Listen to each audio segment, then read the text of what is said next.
Hello கேக்கீஸ். இந்த order ரீசெண்டாக நம்மளோட ரெகுலர் கஸ்டமரான சிஸ்டர் ஒருத்தவங்க கொடுத்துருந்தது தான். இவங்களுக்கு மண்டே தான் ட்ரிபிள் சாக்லேட்லோட ராகி ப்ரௌனி கொரியர் போட்டிருந்தேன்.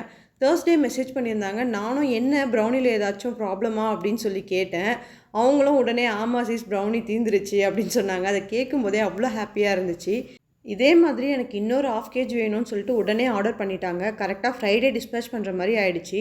இவங்க பெங்களூர் தான், எப்பயும் கொரியர் போட்டால் நெக்ஸ்ட் டேவே டெலிவரி ஆகிடும் அப்படின்னு சொல்லிட்டு இந்த டைம் கொரியர் போட போகும்போது ரெய்னியாக இருந்தது. அதனால் ஒரு ஷாப் பக்கம் ஒதுங்கினா கரெக்டாக அங்கே ஒரு ப்ரொஃபஷனல் கொரியரை பார்த்தேன். சரி, கடவுள் நமக்காக ஹெல்ப் பண்ணியிருக்காருன்னு நினச்சி அந்த கொரியர் ஆஃபீஸில் போட்டுட்டு அதுக்கப்புறம் நான் ரொம்ப படாத பாடுபட்டேன். கடவுள் ஹெல்ப் பண்ணியிருக்காரு. எனக்கான ஒரு லேர்னிங்காக தான் இதை ஹெல்ப் பண்ணியிருக்காருன்னு நான் நினைக்கிறேன். இவங்கக்கிட்ட சர்வீஸும் சரி கிடையாது, ஒரு கஸ்டமர் சப்போர்ட் எதுவுமே இல்லை. ஃப்ரைடே போட்ட கொரியர் மண்டே தான் ரிசீவ் ஆச்சு. அவங்களுக்கு இம்மிடியேட்டாக வேணும்னு கேட்டிருந்தாங்க. அவங்களுக்கு என்னால் இப்படி கொடுக்க முடியாமல் போனது ரொம்ப கஷ்டமாகவே இருந்துச்சு.